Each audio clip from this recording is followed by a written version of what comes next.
back to the channel. My name is Andrew Jensen. It's a pleasure to see all your smiling faces again. I'm at Orange County National right now. I'm playing a tournament in Orlando. It's up the road at Stony Brook. Posted yesterday on Instagram and Twitter for our monthly Q&A. A lot of questions came in, so I'm gonna try and tackle them right now, evening after my first round. It went pretty poorly today, but you'll see in the tournament vlog, which is gonna come out in 2 days from now, I'll give you that tease. So I'm gonna answer some of your questions, but I also have one very important question for you guys that I'm gonna ask a little bit later. Twitter questions right now. My buddy Matt, another fellow wrestling fanatic like myself, what's the best faction of all time? That's the Bullet Club. Too sweet, baby. Now back to golf. When you're on the course, what kind of notes do you take during the practice rounds to be better prepared for tournament play? During practice rounds, I'll just take notes, carry yardages for bunkers or front of greens, hazards, if there's a blind spot, what it is to cover that. Then I'll take notes of the slope and the low spots of greens or collection areas. That's really it. And then I'll also sometimes jot down notes of my target. If there's something I want to aim at in the distance, I'll write that down, and I'll write down the club that I want to use off the tee. What inspired you to become a golfer? It's my dad. My dad was a club pro, and that's basically why I started playing the game. Fell in love with it at a young age and fell in and out of love with it many times since then. But my dad is who inspired me and what inspired me to get into the game of golf. How do you increase swing speed, get stronger, get more flexible, get golf clubs that fit you? I think that's probably your best bet if you want to increase swing speed. Yeah, I think that's about it. Outside of golf, what is the hardest thing you have ever done? The hardest thing I've ever done was asking for help. Back in 2011, when things were really dark for me and I was hospitalized, the hardest thing I ever did was admitting that I had a problem and that I needed help. So that's probably the hardest thing I've done outside of golf. What's my position on the one ball rule for tour? I think it's silly, honestly. We watch hockey, we watch NFL, we watch the NBA to be entertained by the best players in the world. Why do we want to feel like we can relate to them? I want Sidney Crosby to be better than me at hockey. And yes, I can skate on the same ice as him, but that's it. And I think that's the same thing with golf. People can play the same golf courses that professionals play, but let them be amazing. And hitting the golf ball far is just the way the game is going. Making longer golf courses isn't the solution. This whole argument of dialing back the ball, I think it's silly, and I don't think it's gonna happen, so it's kind of where I'll leave it. What is the biggest event you've played in your career? I haven't played many big events. I mean, the Bridges Pro Member that I played in 2015, that was pretty cool. A lot of big names in that. But I think in the stature of a tournament, probably the Argentine Masters. That was pretty cool way back in 2008. Angel Cabrera was there, Andres Romero was there, and just the names that have won that tournament, I think that would equate it to being the biggest tournament I've ever played in. Let's jump over to Instagram now. Can I be your caddy when you play in Canada, Kelowna, BC? Yes, yes you can. Let me lock up my status first, and then yeah, you can be my caddy. What's your favorite TaylorMade club of all time? Ooh, I would have to probably say the Aeroburner 3-wood. That thing served me very well, and I even gamed it last year after I cracked the face of my other 3-wood, so I gamed that for a while. Probably my favorite TaylorMade club of all time. What would you say are the strongest, weakest parts of your game? I think the weakest part of my game at the moment is my mental game. I'm struggling with confidence on the golf course and believing in myself. When I practice and I work very hard, I think anyone on this channel can tell, I really believe in myself and I believe in my work, but then there's something that's getting lost along the way when it comes to seeing it up in a tournament. And I think that's the weakest part of my game at the moment, self-belief, because even today's round was not so good at that. Strongest part of my game, that's always been my like iron play. I think that's still the strongest part of my game. Do I have any pets? Well, my girlfriend has a pet, so yes, I am a doggy daddy. What would you recommend a mid-capper get fitted to help lower their score, driver or putter? I think getting fitted into a driver is probably going to help someone in the mid to high handicaps. If you can sort that out, leave it out of the trees and out of the water, that's probably going to lower your score quicker because it's going to help you eliminate the big numbers, and being fitted into a driver is really, really important. On a scale of 1 to 10, how much do you like mac and cheese? Well, if this was Canadian mac and cheese, like Kraft Dinner, 10. Stuff down here, 1. If I made the tour, would I still YouTube? I think I would. Maybe not as frequently. It'd still be something really, really cool to showcase, and this is a passion of mine, and I just think maybe it'd be a bit of a team to do it, but I definitely would still have a YouTube channel as I get to higher tours. How did I get my sponsors? Well, I don't have any sponsors at the moment. There is someone who reached out and offered to cover my expenses to Q School, so that's one thing.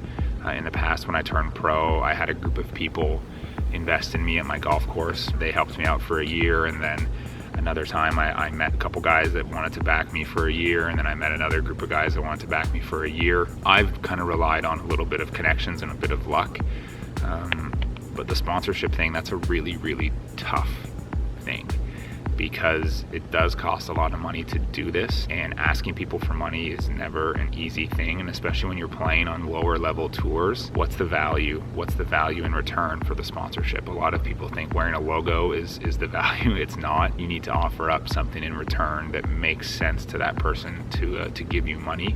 Sure, some of us are lucky and maybe have family money, or just someone who wants to see them succeed and basically writes them a check. For me, my speaking is kind of how I've sponsored the last couple of years on tour, and that's something where when I've talked to companies or organizations, to be able to offer that as value is kind of my sell. But right now I'm currently always actively seeking sponsors, because this isn't cheap. YouTube is not a viable source of income. Sure, these affiliate links, the LiveView camera, these little things help. The small margin of AdSense revenue, it does help. But for example, this event this week, it's going to cost me about $700 to play, and played really poorly in the first round, so I'm likely not going to make any money this week. So that's stressful. When it comes to sponsorship, sure, you can do crowdfunding. I've done that in the past to, again, very marginal success. It's weird to ask people for money, but I think this is a great little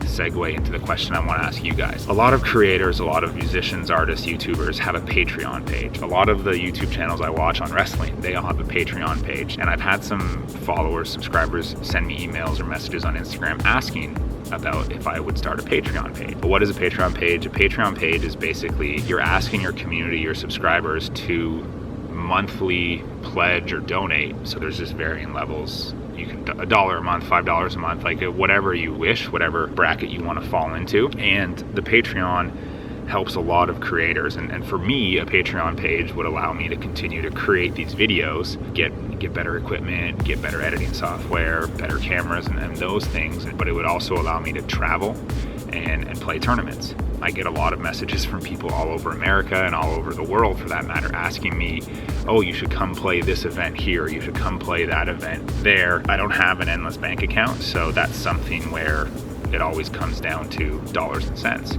And this is where the notion of a Patreon page could make sense. Having a Patreon page, allowing the subscribers to this channel to help support this channel, as it is tournaments and videos kind of all one and the same, is something I'm scratching my head about. And I think it's something that could solve this kind of sponsorship question that I'm always wondering about. So this is my question to you guys. What do you think about me launching a Patreon page? I'm still not certain on it. I feel like I don't want to ask you guys for anything. I love just making these videos, and asking you to watch is enough of an ask. Having people email me and message me, that does get the ball rolling and the thoughts going in my head. What I'm going to do is the highlighted comment, I'm just going to post Patreon page, ? Thumbs up or thumbs down. If you think it's something I should do, hit the thumbs up. If you think it's something I should not do, hit the thumbs down. That's the easiest thing. And then I can just look at that in a few days and kind of see where all you subscribers, viewers are at. It's not hundreds of dollars I'd be asking. It just would all add up. If it's even $5 a month across 500 people, well, that could go a long way in creating these videos and playing tournaments to feature in these videos. So I'll put that comment below, Patreon page, ?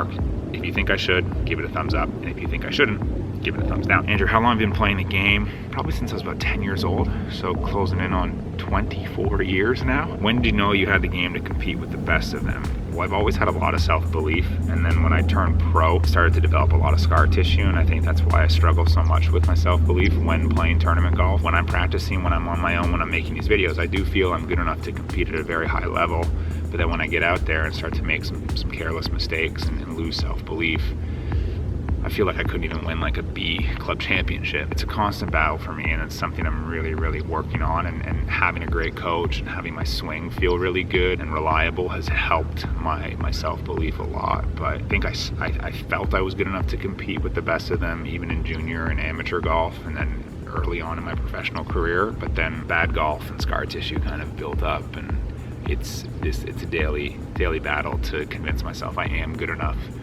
to get past this level of competitive golf that I play. All right, guys, I think I've answered enough questions. If I didn't get to all of your questions, do forgive me. I don't want this video to be 20-25 minutes long. And I did notice that some of the questions are repeat questions from previous Q&A vlogs, so don't forget there is a Q&A playlist where you can go and see the questions and the answers, and I do make an effort in the description to kind of timestamp what the question is, so if you want to look at what the question was and just see that answer, go check that Q&A playlist out to see if I've answered your question. But in the months that have passed, thank you again for subscribing, for viewing, for coming back. You know how much it means to me. It does keep me going, and even after a poor round today, just sitting down and shooting some footage and editing reminds me that it's going to be okay, and that I can go give it my all tomorrow, because there's a lot of people out there that believe in me. That's it for now, guys. I will see you in a couple days.